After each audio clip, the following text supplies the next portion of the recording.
You've got 5 minutes to clear out that shed. The guy in the NAVYPOLO said it like he was doing me a favor. His hand gripped a claw hammer tight enough that I could see the veins bulging on his forearm. 4 of them stood in my front yard, backs to a black SUV with no plates idling behind them, exhaust curling in the cold air like something out of a low-budget thriller. The woman leading the pack held up a laminated card that read, HOA Enforcement, in smudged inkjet print, her voice sharp and final. You violate Clearwater Meadows community guidelines. I looked at her. Then, at the paper she waved around. Its seal crooked and faded like someone printed it at home. I took a slow sip of my lukewarm coffee. You sure you want to do this here? I asked, keeping my tone even. The guy with the hammer stepped forward, smirking. I just nodded. All right, then. May. 5 minutes later, when 3 federal vehicles rolled down the gravel drive with their lights flashing, I watched the smirk drain right off his face. They thought this was just another rural property, another pushover homeowner, but they had no idea. They'd just walked onto federal land, and now, they were about to find out what that really means. If you're watching this from somewhere dealing with HOA drama or neighborhood power trips, drop a comment below and let me know where you're from. You're not alone in this. It was 6:15 on a Tuesday morning in Clearwater County, Pennsylvania, and everything was exactly where it should be. The sun filtered through the pine trees along the property line, casting long shadows across the chicken coop I'd built 3 years ago. I filled the feeders, checked the water troughs, and walked the fence line like I did every morning. My name's Grant Sullivan, 58 years old, retired forest ranger and contract land manager for the Bureau of Land Management. The 4 acres I live on are federal property, leased long-term since 1998, and every morning starts the same way, boots on, coffee in hand, quick check of the property markers. There's a small metal sign bolted to the fence post near the road. It reads, Federal Land, Authorized Personnel Only. Most folks driving by never notice it, but it's there, and it matters. I topped off my coffee from the thermos on the porch rail, the mug still warm with the BLM logo stamped on the side. I unlocked my phone and scrolled through my emails. One new message from the regional office. Lease renewal confirmed through 2027. Property boundaries verified. I pocketed the phone. Everything was in order. Then I heard voices. But before I looked up, a memory surfaced. 2 years ago, someone sent me an unsigned letter offering $180,000 for this land, twice market value. A week later, a call raising it to $220,000. I'd said no both times. Then silence. Then I heard voices. The sound of an engine broke the quiet. A black SUV rolled slowly past the BLM sign, tires crunching over gravel, and stopped 20 feet from where I stood. The engine idled low. 4 people got out. The blonde woman was front and center, flanked by 3 men. One wore a navy polo and khakis, a hammer dangling from his right hand. Another had a leather jacket and a cheap camera around his neck. The third wore a baseball cap and carried a clipboard. None of them smiled. The woman stepped forward, chin up. She pulled a plastic card from her pocket and held it out like a badge. HOA Enforcement Officer in block letters, printed on glossy photo paper. No embossed seal, no stamp. I'm Linda Cortez, she said, voice firm. President of the Clearwater Meadows Homeowners Association, you violate Community Code 14.3. Livestock and poultry are prohibited within residential zones. I took another sip of coffee. This isn't a residential zone, I said calmly. This is federal land. Linda's smile didn't falter, but her jaw tightened. You're within HOA boundaries. We have maps. The guy with the clipboard stepped forward and flipped through a few pages. I glanced at them. Standard office paper, no watermark, no notarization, just highlighted diagrams that didn't mean anything without legal backing. Ma'am, I said, keeping my voice level, do you have a court order? Her smile cracked. We don't need one. This is HOA authority. The guy with the hammer, Derek, stepped up beside her. He tapped the hammer against his palm once. twice. 5 minutes, he said. You clear out that coop, or we do it for you. I set my coffee down on the fence post. I pulled my phone out, unlocked it, and held it up. I'm going to ask one more time. Do you have a court order or any legal authority to be on this property? Linda's face flushed. We don't need to explain ourselves to you. I nodded slowly. Then I switched apps and scrolled to a number I'd memorized 30 years ago. It rang twice. Bureau of Land Management, Regional Enforcement. How can I assist you? I kept my eyes on Linda. This is Grant Sullivan, lease manager for parcel BLM PA4701. I have unauthorized personnel on federal property threatening demolition. The voice on the other end was calm. Copy that. Mr. Sullivan, I'm showing your GPS registration is active. You're 12 minutes from our Harrisburg field office. Dispatching federal officers now. ETA 10 minutes. Understood, I said. I'll keep them on site. I ended the call and slipped the phone back into my pocket. Linda stared at me. Derek looked at her, then at me, then back at her. The guy with the camera lowered it. The one with the clipboard took a step backward. You're bluffing, Linda said, but her voice had lost its edge. I didn't answer. I just picked up my coffee and took another sip. And then, faint, but growing louder, I heard it. The low, steady wail of a siren. Not the sharp yelp of a local cruiser. This was deeper. Federal. Derek's hand loosened on the hammer. Linda turned toward the road, and for the first time since she'd stepped onto my property, I saw something flicker across her face. Fear. The federal siren was still distant, maybe a mile out, but it was enough. Derek lowered the hammer just a fraction. Mike stepped back toward the SUV, and Tony stared down at his clipboard like it might suddenly become legitimate. But Linda held her ground. She straightened her shoulders, forced the smile back onto her face, and took a step closer to the fence line. You're making a mistake, she said, her voice steadier than I expected. We're here on behalf of the community. This is a legal enforcement action. I didn't move. I just stood there with my coffee in one hand, the other resting on the fence post, and watched her try to sell it. She was good. I'd give her that. The kind of person who could stand in front of a room and make people believe whatever she said, at least until someone asked to see the paperwork. But I'd dealt with people like her before. People who mistook confidence for authority. People who thought if they said something loud enough and often enough, it would become true. Ma'am, I said quietly, if this is a legal enforcement action, you'll have documentation, a court order, a signed notice from a judge, something with a real seal on it, not a laminated card you printed at home. Her jaw tightened. Derek shifted his weight, the hammer still in his hand but hanging loose now.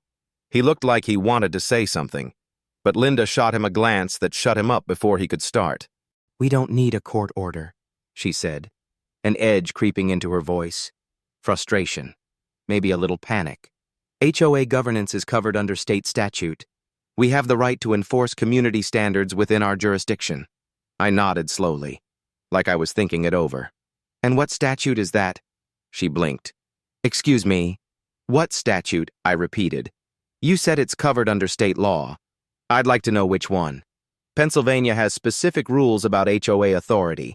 If you're acting under legal mandate, you'll know the code. She opened her mouth, closed it, opened it again.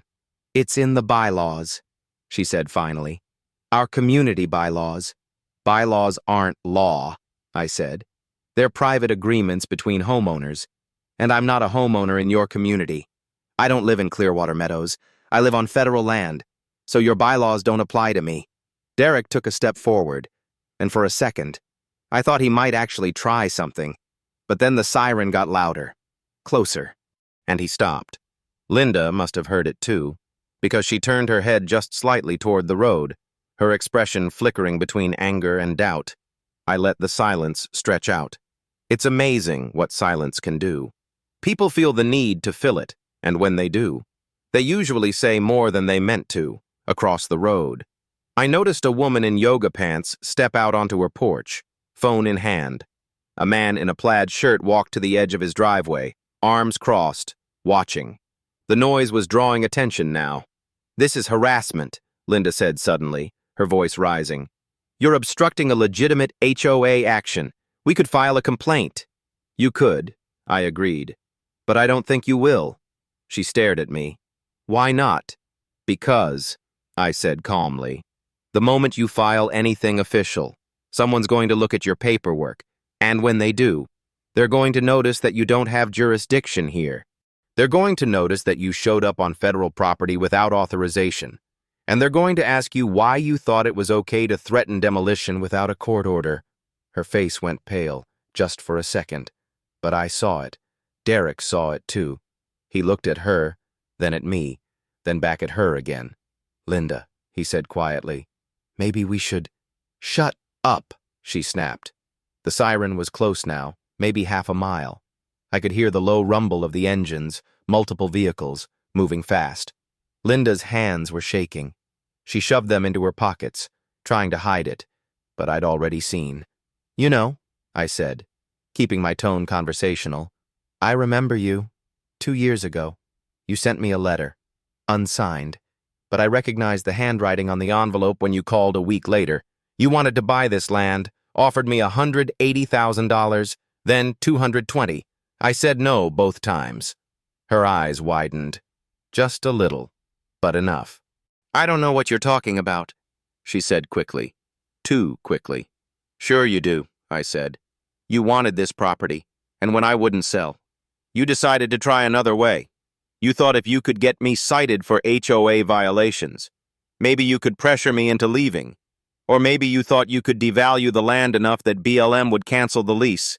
Either way, you'd get what you wanted." She didn't answer.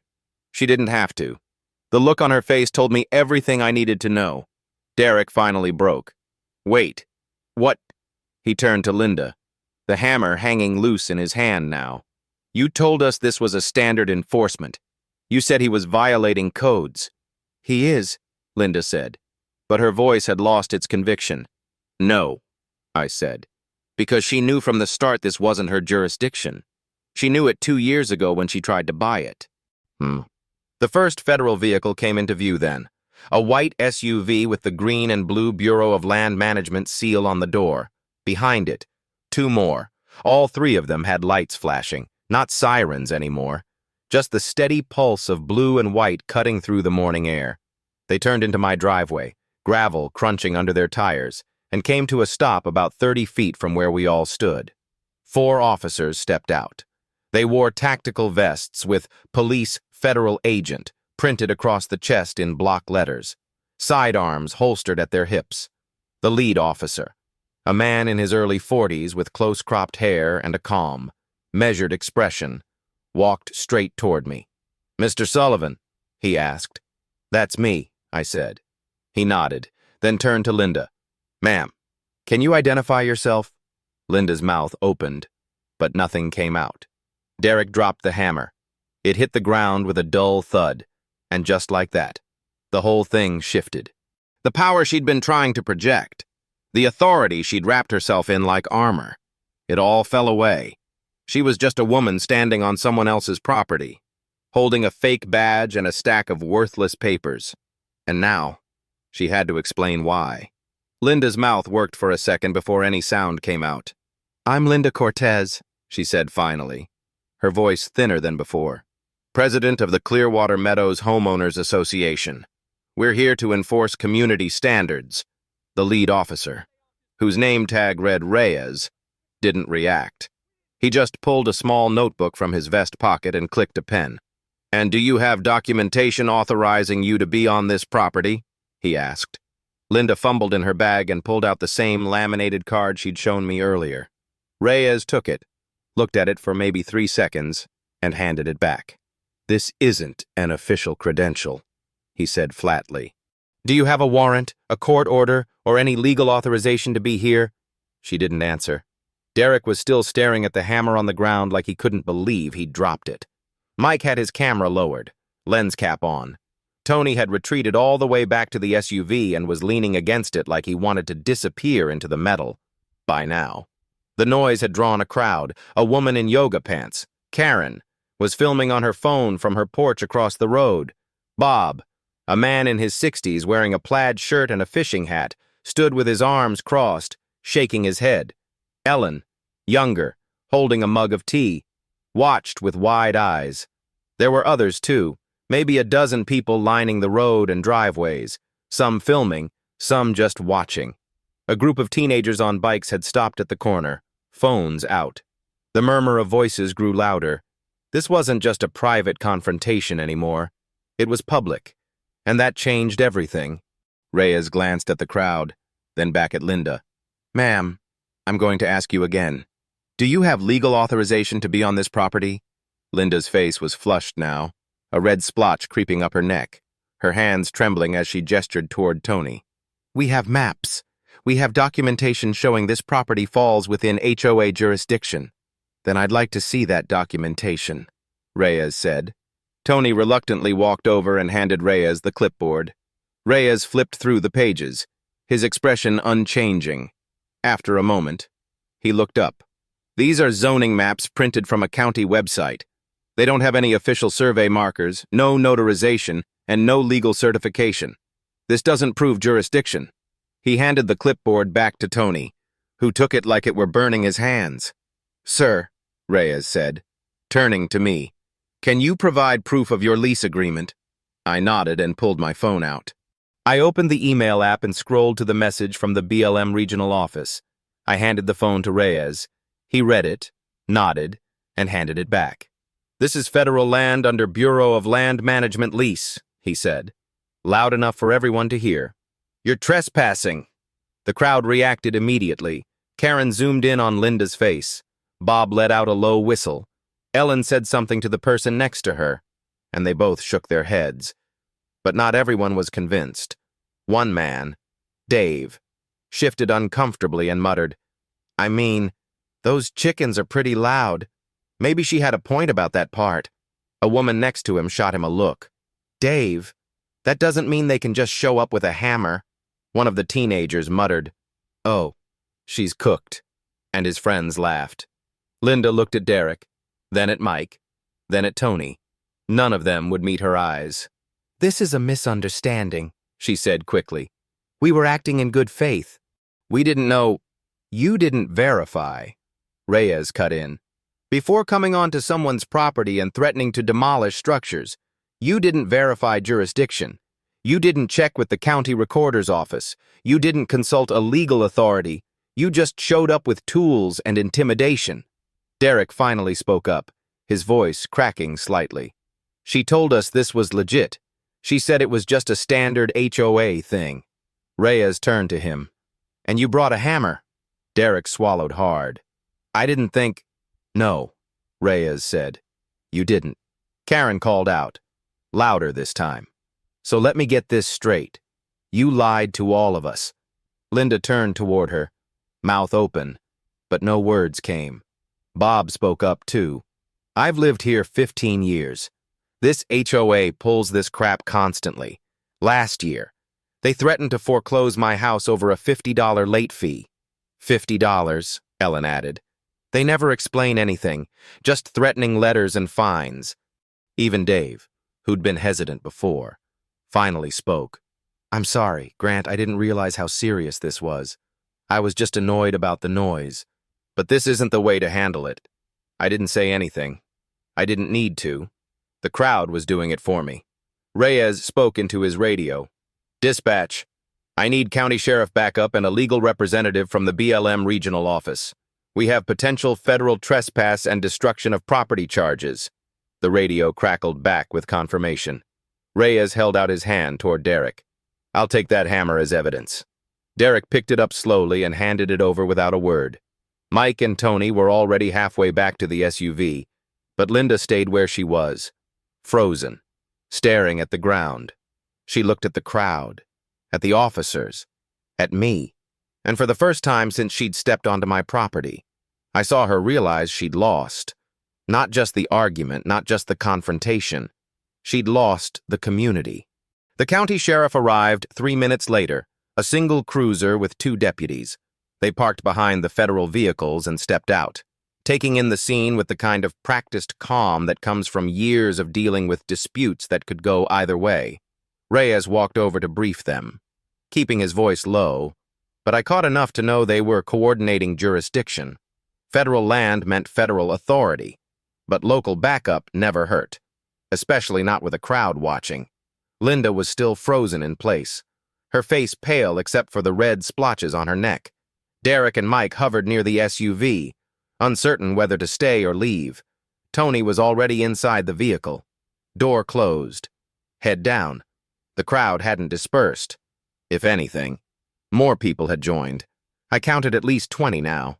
Maybe more. Some were neighbors I recognized. Others I'd never seen before. Word was spreading fast. I set my coffee down on the fence post and stepped forward. I pointed to the small metal sign on the fence post. That sign says federal property. It's been there 27 years. The HOA has no authority here. If you thought otherwise, you should have checked with the county recorder's office before showing up with a hammer. Linda finally found her voice. We were told this property was inside HOA boundaries, she said, her tone defensive. Our maps showed... I cut her off. Not rudely, but firmly. Your maps are wrong. And even if they weren't, you don't have the authority to enforce anything on federal land.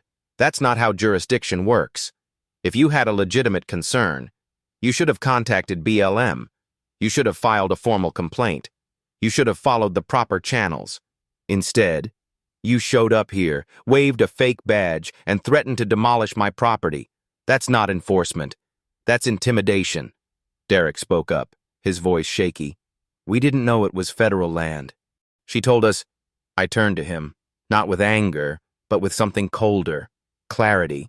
You didn't know because you didn't ask. You took someone's word for it and brought a hammer to someone else's property. Under 18 U.S. Code Section 1361, threatening or damaging federal property is a crime. The penalties range from $250 to $10,000 in fines, and up to 10 years in prison. Derek's face went white. I didn't actually hit anything, he said quickly. You were holding a hammer over federal property while threatening to demolish it, I said. That's enough. I let that sink in for a moment, then turned back to Linda. You want to talk about authority? Let's talk about it. You don't have a court order. You don't have a legal mandate. You don't even have proper identification. That card you're carrying isn't an official credential. It's a piece of laminated paper with some words on it. Anyone with a printer could make one. Reyes stepped forward then, his voice calm but commanding. Ma'am, I'm going to need you to provide some form of official documentation that proves you're acting in an authorized capacity. If you can't, we're going to have to proceed with a trespassing investigation. Linda's hands were shaking again. She reached into her bag and pulled out a folder, flipping through papers with increasing desperation. She pulled out a printed sheet and handed it to Reyes. He looked at it, his expression unreadable, then handed it back. This is a printout of HOA bylaws, he said. It's not a legal authorization to enter federal property. Do you have anything else? She didn't. The silence stretched out, heavy and uncomfortable. Karen lowered her phone slightly, but she was still recording. Bob shook his head again, muttering something under his breath. Ellen looked almost sad, like she'd just watched someone's house of cards collapse in real time. I took a step closer to Linda, not to intimidate, but to make sure she heard me clearly. 2 years ago, you tried to buy this land from me. You offered me $180,000, then $220,000. I said no both times. And when I wouldn't sell, you went quiet, until today. Her eyes widened. Just a fraction. Panic. Recognition. I don't know what you're talking about, she said, but her voice was barely a whisper. Yes, you do, I said. You wanted this property, and when you couldn't buy it, you decided to try another way. You thought you could use the HOA to pressure me. You thought you could fabricate a violation, make my life difficult, maybe even get my lease revoked. But you didn't count on one thing. You didn't count on me knowing the law. The crowd murmured. Dave, who'd been uncertain before, spoke up louder this time. Wait, so this whole thing was a setup? Karen's voice rang out, sharp and angry. You used the HOA to try and steal his land. Linda opened her mouth, but nothing came out.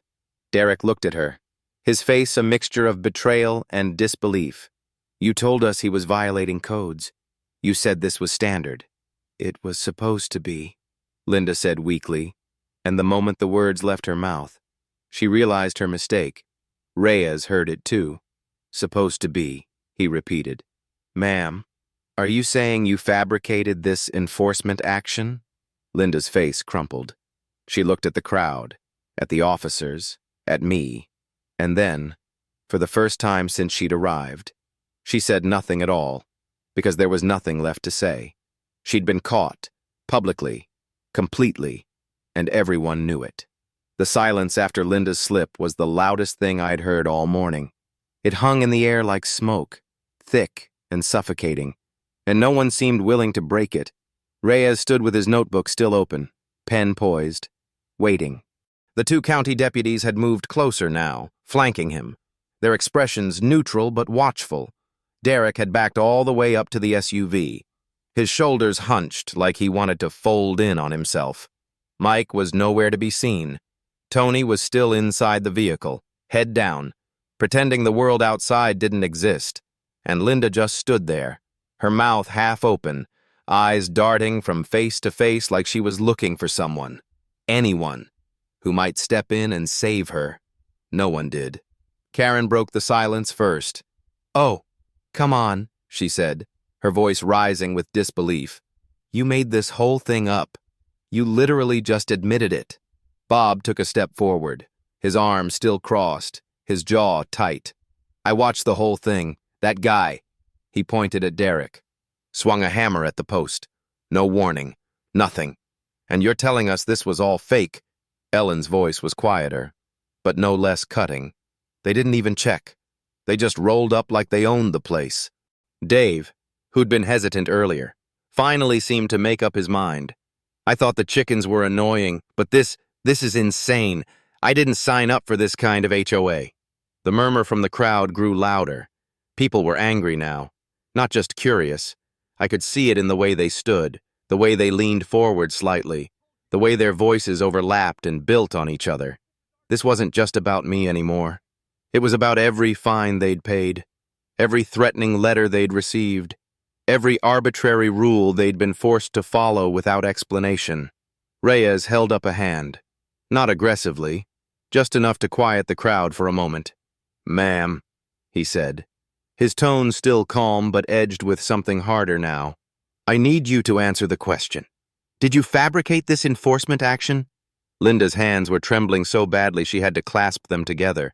"I didn't fabricate anything," she said, but her voice was weak, unconvincing. "I had reason to believe, based on what—" Reyes interrupted.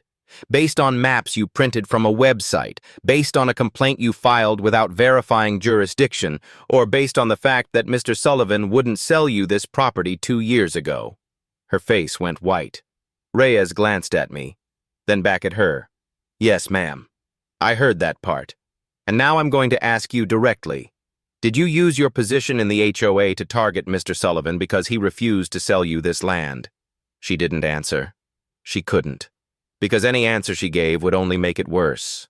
If she said yes, she was admitting to abuse of power and possibly fraud. If she said no, she'd be lying in front of 20 witnesses and 2 law enforcement agencies.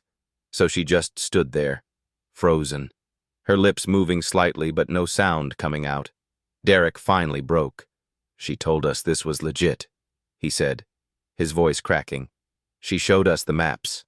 She said the county had complaints. She said we were just enforcing the rules." Reyes turned to him. "And you didn't think to verify any of that before threatening to demolish someone's property?" Derek swallowed hard. "I trusted her. She's the president. She's supposed to know."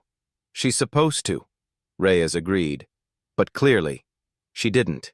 Karen's voice rang out again, louder this time, sharper. "So let me get this straight. You lied to all of us.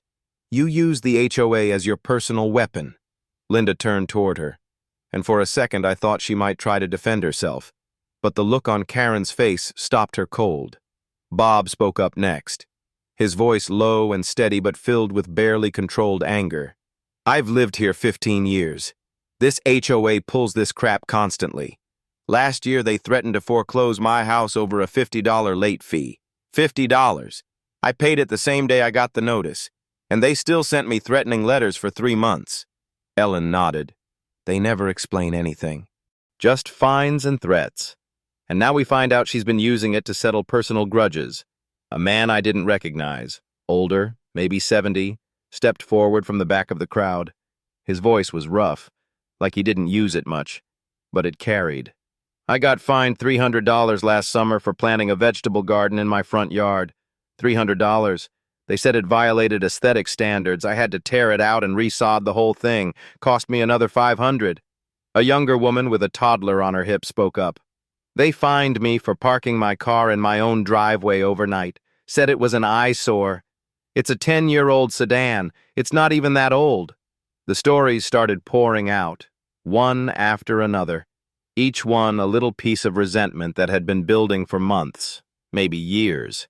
The HOA had been overreaching for a long time, but no one had pushed back because they thought it was legitimate.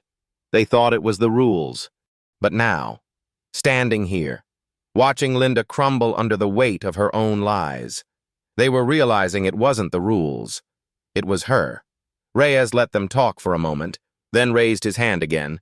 "I understand your frustrations," he said, his voice cutting through the noise. "But right now, we need to focus on the matter at hand. Ma'am," he turned back to Linda, "I'm going to need you to stay here while we sort this out. Do not leave the property. Do you understand?" She nodded weakly. Reyes spoke into his radio again. "Dispatch, I need a legal representative from the BLM regional office on site. Also requesting a supervisor from the county sheriff's office. We have a potential case of criminal trespass, attempted destruction of federal property, and possible fraud."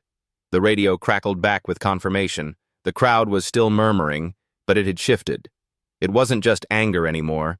It was something else. Vindication, maybe, or relief.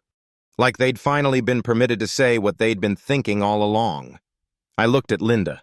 She was still standing there, but she wasn't looking at anyone now. Her eyes were fixed on the ground. Her shoulders slumped, her hands hanging loose at her sides. She looked small, defeated. And for the first time since this whole thing started, I almost felt sorry for her. Almost. But then I remembered the hammer. I remembered the threats. I remembered the way she'd stood in my yard and tried to intimidate me into giving up something that was never hers to take. And the sympathy faded. She'd made her choices. Now she had to live with them. The crowd hadn't left. If anything, more people had arrived. I saw cars parked along the road now, people standing in clusters, talking quietly, watching. This was going to be the talk of Clearwater Meadows for a long time, and Linda Cortez was going to be at the center of it, not as the president, not as the authority, but as the cautionary tale. The person who thought power meant she could do whatever she wanted, and who found out, the hard way, that it didn't. A gray sedan pulled up behind the county cruiser, its engine ticking as it cooled in the morning air. 2 people stepped out. The first was a woman in her early 50s, wearing a tailored black blazer and slacks, her dark hair pulled back into a neat bun. She carried a leather briefcase and moved with the kind of confidence that comes from knowing exactly what you're doing and why. The second was a man, older, maybe 60, with gold-rimmed glasses and a leather satchel slung over his shoulder. He wore a charcoal suit that looked expensive, and his expression was calm but sharp, like he was already 3 steps ahead of everyone else. They walked straight toward Reyes, who met them halfway. The woman extended her hand. "Patricia Nguyen," she said, "president of the Clearwater Meadows Homeowners Association Board." Reyes shook her hand, then the man's. "Martin Lee," the man said, "HOA legal counsel." Patricia's eyes swept over the scene, the federal vehicles, the county deputies, the crowd. Derek was standing by the SUV, looking like he wanted to disappear. Tony is still inside the vehicle. Mike is nowhere to be seen. And Linda, standing frozen in the middle of it all, her face pale and her hands trembling. Patricia's expression shifted from confusion to something harder. Anger, maybe, or disbelief. She turned to Reyes. What the hell is going on here? Reyes gestured toward Linda. That woman claims to be acting on behalf of your HOA. She and 3 others showed up on federal property this morning, threatening to demolish structures without authorization. They presented fake credentials and attempted intimidation. Patricia stared at Linda for a long moment, then walked toward her, her heels crunching on the gravel. "Who are you?" she asked, her voice tight and controlled. Linda's mouth opened, but nothing came out at first. Finally, she managed. "I'm Linda Cortez. I'm the president." "No." Patricia cut her off, her voice sharp. "You're not. I'm the president. I've been president for 3 years. Our board consists of 3 members, myself, Richard Tran, and Susan O'Brien. There is no Linda Cortez on any official record." The crowd went silent. Karen's phone was still up, still recording, but even she seemed too stunned to react. Bob's arms dropped to his sides. Ellen's hand went to her mouth. Dave just stared, his eyes wide. Patricia pulled an iPad from her briefcase and opened it, scrolling through something quickly. "Our HOA maintains a digital roster of all board members, officers, and homeowners. I'm looking at it right now. There is no one named Linda Cortez registered in this community." Martin stepped forward, his tone measured and professional. "Moreover, any enforcement action taken by the HOA requires a formal board vote and written notice delivered at least 30 days in advance. No such vote has occurred. No notice has been issued. This action, whatever it is, was not authorized by the Clearwater Meadows HOA." The murmur from the crowd started again, but this time it was different. Shock, confusion, betrayal.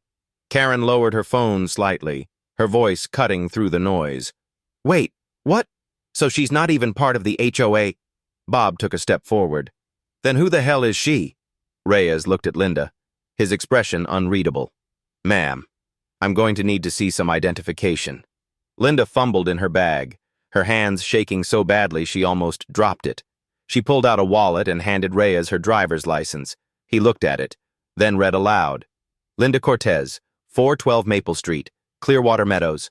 Patricia's eyes narrowed. "Maple Street isn't in our jurisdiction.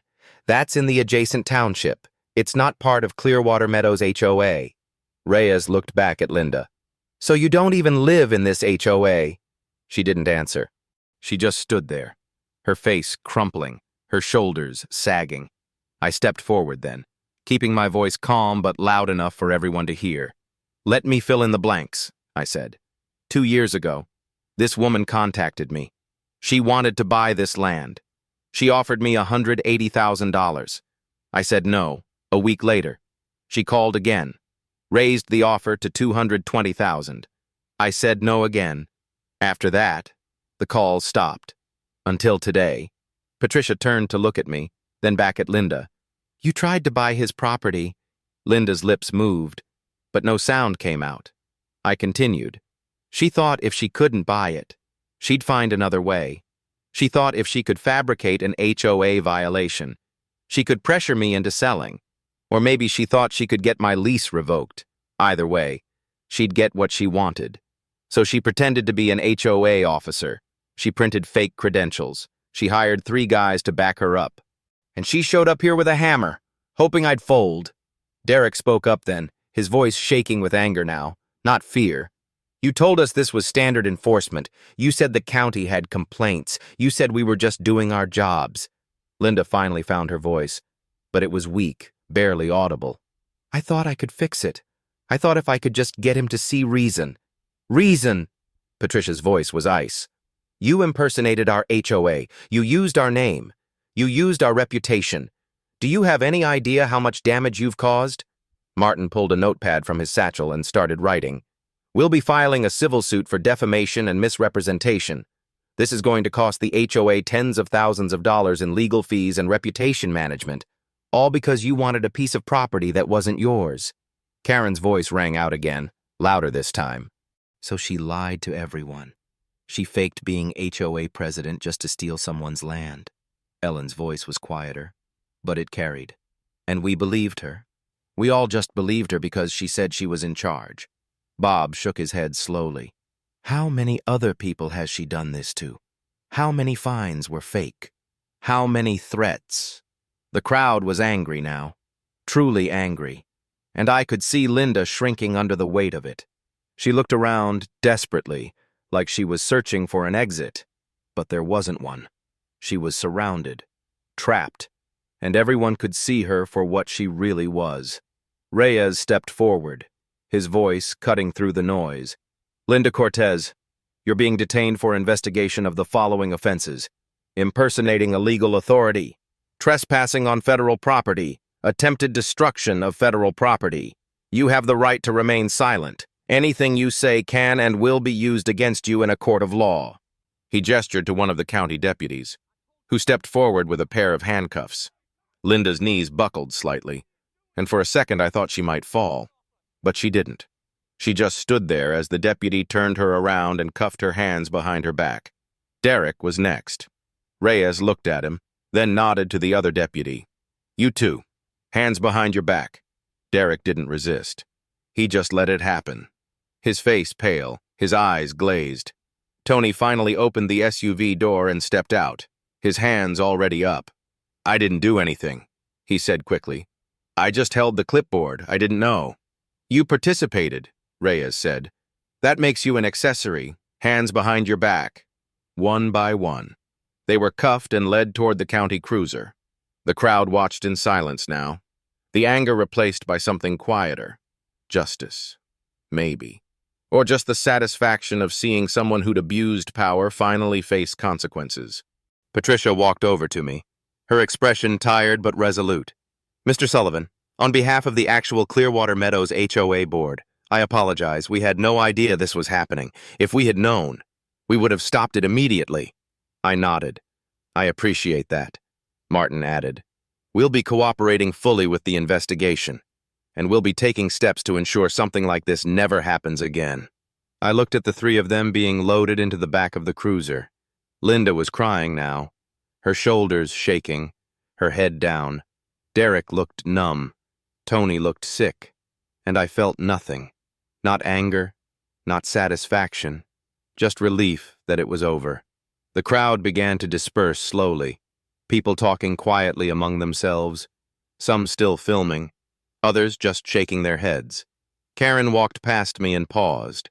Thank you, she said quietly, for standing up to them. I nodded. Someone had to. She walked away, and I turned back toward my property. The chickens were still clucking in the coop. The coffee on the fence post was cold now, and everything, finally, was quiet again. The county cruiser pulled away slowly, gravel crunching under its tires, the three figures in the back seat visible through the rear window. Linda stared straight ahead, her face blank. Derek's head was down. Tony had his eyes closed like he was hoping this was all a bad dream he'd wake up from soon. The crowd watched them go, some with their phones still up, others just standing there in silence. It felt like the end of something. Not just this confrontation, but something bigger. A shift in how people saw authority, how they saw power. How do they understand the difference between the two? Reyes walked back over to where I stood, his notebook still in hand. Mr. Sullivan, I'm going to need you to file a formal complaint with the Bureau of Land Management. I've documented everything here, and I'll be submitting a full report to the federal prosecutor's office. You'll receive a case number within 48 hours. I nodded. How long does something like this usually take? He considered for a moment. Federal cases move slowly, but with video evidence, multiple witnesses, and clear documentation, this is about as straightforward as it gets. I'd expect an arraignment within 30 days after that. It depends on whether they plead or go to trial. But honestly, with what we have, I'd be surprised if they don't take a plea deal. He flipped a page in his notebook. The charges are serious. Impersonating an officer, even a fake one, carries penalties.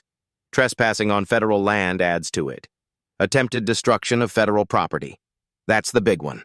Under 18 U.S. Code Section 1361, they're looking at fines up to $10,000 each and possible prison time up to 10 years. Realistically, first offense, they'll probably get probation, community service, and a hefty fine, but it'll be on their record. Patricia and Martin were still standing nearby, and Patricia stepped forward. "Mr. Sullivan, I want to make it clear that the real Clearwater Meadows HOA did not know of this. Linda Cortez was not acting on our behalf, and we will be pursuing our own legal action against her for defamation and misrepresentation." Martin nodded. "We're also going to be reviewing our internal processes. This should never have been possible. If someone can impersonate an HOA officer and operate for even a day without being caught, that's a failure on our part. We'll be implementing stricter verification protocols, requiring notarized signatures on all enforcement actions, and publishing all board decisions on our website within 24 hours, Patricia added. "We're also calling an emergency community meeting next week. Full transparency. We'll answer questions, address concerns, and make sure everyone understands how the HOA actually operates. Because clearly, there's been a lot of confusion and a lot of abuse that went unchecked." Karen, who'd been standing a few feet away, spoke up. "About time. Do you know how many people in this neighborhood have been terrified of the HOA? How many of us just paid fines without asking questions because we thought we had to?" Bob walked over. His arms still crossed, but his expression less hostile now. "I've been here 15 years. I've seen good people lose thousands of dollars to fees and fines they didn't understand. I've seen families almost lose their homes over late payments. If this is what it takes to fix the system, then good," Ellen added, her voice soft but firm. "We need accountability, not just for her, but for everyone. If the HOA is going to have power, it needs to be transparent." Patricia looked at each of them, then nodded. "You're right. And we're going to make that happen, I promise you." Reyes closed his notebook and looked at me. "You handled this well, Mr. Sullivan. A lot of people in your position would have escalated. You kept your head, followed procedure, and let the system work. That's not always easy." I shrugged. "I've been doing this a long time. I've learned that patience and paperwork beat anger every time." He smiled slightly. "Not everyone learns that lesson." He handed me a business card. "If you need anything, or if you think of any additional details, call me directly. My cell's on the back." I took the card and slipped it into my pocket. "Appreciated." Reyes turned to the crowd, raising his voice slightly. "For those of you who witnessed this, if you're willing to provide a statement, please leave your contact information with one of the deputies before you leave. Your testimony could be helpful in the prosecution." Several people nodded. Karen immediately walked over to one of the deputies, phone still in hand. Bob followed. Ellen hesitated, then did the same. Dave, who'd been quiet for most of the morning, walked over to me. He looked uncomfortable, shifting his weight from one foot to the other. "Grant, I owe you an apology. I complained about the chickens. I was annoyed. And when she showed up, saying you were violating codes, I didn't question it. I should have." I looked at him for a moment, then nodded. "You did question it eventually. That's what matters." He exhaled, some of the tension leaving his shoulders. "Yeah, but still, I'm sorry." "Accepted," I said. He nodded and walked away. Patricia approached again, this time with a printed document in her hand. "Mr. Sullivan, this is a formal letter from the HOA board acknowledging that you are not within our jurisdiction and that we have no authority over your property. I wanted to give you a copy for your records. If anyone from the HOA, real or fake, ever contacts you again, you can show them this." I took the letter and glanced at it. It was printed on official letterhead, signed by all 3 board members, and notarized. "Thank you," I said. "This should help," Martin added. "We'll also be sending a copy to the county recorder's office and the BLM regional office, just to make sure there's no confusion going forward." The crowd had thinned out now. Most people had given their statements and left, though a few still lingered, talking quietly among themselves. The federal vehicles were still parked in my driveway, but Reyes and the other officers were wrapping up. One of them was taking photos of the property, documenting the scene. Another was measuring distances and making notes. Reyes walked back over one last time. "We're about done here. I'll be in touch once the case number is assigned. In the meantime, if anyone else shows up making threats or claiming authority, call us immediately." "Don't engage, just call." "Will do," I said. He nodded, then gestured to the other officers. They packed up their equipment, climbed back into their vehicles, and drove off slowly. Lights off now. Just 3 white SUVs heading back down the gravel road. I stood there for a moment, alone in my yard. The morning sun higher now, the air warming up. The chickens were still clucking. The fence was still standing. The sign that read federal property was still there, exactly where it had always been. Nothing had really changed, except everything had. Because now, people knew. They knew what it looked like when someone abused power. They knew what it looked like when someone stood up to it, and they knew what justice looked like when it finally arrived. I picked up my cold coffee, dumped it in the grass, and walked back toward the house. There was still work to do. Feeders to fill, water to check, a life to get back to, and for the first time all morning, I could do it in peace. 2 weeks later, I stood in front of the chicken coop with a fresh cup of coffee, the same BLM mug I'd used that morning.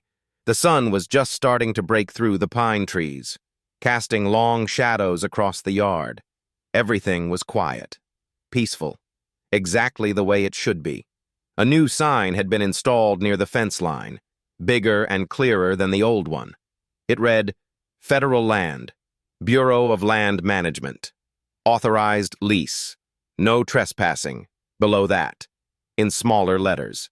It listed the relevant code and a phone number for the BLM regional office. No one would miss it now. I'd received an email from the federal prosecutor's office 3 days after the incident. Linda Cortez had been formally charged with 3 federal offenses: impersonating an officer, trespassing on federal property, attempted destruction of federal property. The total penalties could reach up to $25,000 in fines and 3 years in prison. Derek, Tony, and Mike had been charged as accessories, with lower penalties but still facing probation and fines. Patricia's HOA had filed a civil suit against Linda for defamation, seeking $50,000 in damages. I'd filed my own suit, requesting $15,000 for emotional distress and legal fees. The prosecutor told me that, given the evidence, plea deals were likely, but the charges would stick. The consequences would be real. Clearwater Meadows had held its emergency community meeting the week before. Patricia sent me an invitation, but I didn't go. It wasn't my fight anymore. But Karen stopped by afterward to tell me how it went. The board had implemented new rules. All enforcement actions now require notarized signatures from at least 2 board members. All decisions would be posted publicly online within 24 hours. An oversight committee of 5 residents had been formed to review complaints and ensure fairness. People had asked questions, a lot of them. And for the first time in years, they'd gotten real answers. Karen had brought homemade bread when she visited, along with Bob, Ellen, and even Dave. They'd sat at the table outside, drinking coffee, watching the chickens, and talking about everything that had happened. Karen's son, 8 years old, had asked me a question I hadn't expected. "Mr. Sullivan, why didn't you get angry at those people?" I'd thought about it for a moment, then answered, "Because anger doesn't fix problems. Evidence does, patience does, and the law does." He'd nodded like that made perfect sense. Maybe it did. Now, standing alone in the morning air, I looked up at the new sign and smiled.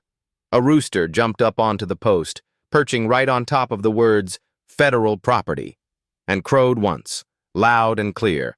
I laughed. Even the chickens knew who was in charge. I pulled out my phone and sent a quick message to the BLM office. Incident resolved, lease secure, community relations improved, property intact. Then I turned and walked back toward the house. No heroes needed, no revenge required, just the truth, and the time to let it shine. I paused at the door and looked back one more time at the sign, at the land, at everything I'd spent 27 years protecting. Linda had given me 5 minutes to tear it all down, but I'd given her something better, a lesson that would last the rest of her life. Real power doesn't need to shout. It just stands there and waits. If you've dealt with HOA drama or power-hungry neighbors, you're not alone. Subscribe to the HOA Stories for more real accounts of standing up to abuse. Drop your story in the comments below.